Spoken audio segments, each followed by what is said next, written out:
Ilagay natin ang butter sa mainit na pan. Low heat lang ang apoy natin para hindi masunog yung butter. Antayin lang natin na matunaw yung butter.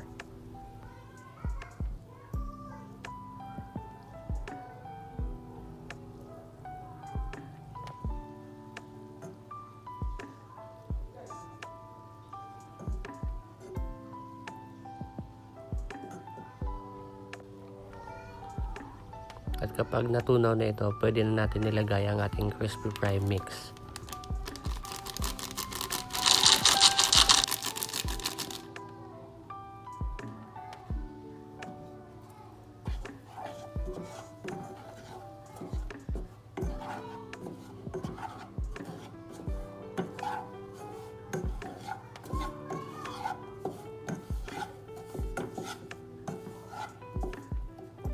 Kapag luto na ang ating crispy fry, ay pwede na tayong mag-add ng water.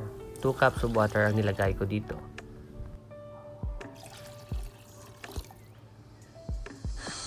Haluin natin hanggang sa lumapot.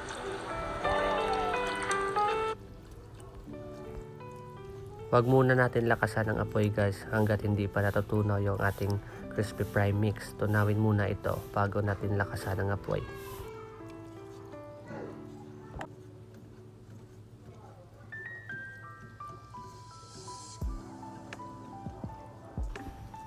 Nilakasan ko na ang apoy dito guys para mabilis na itong maluto at makuha ko na ang gusto kong lapot sa gravy ko.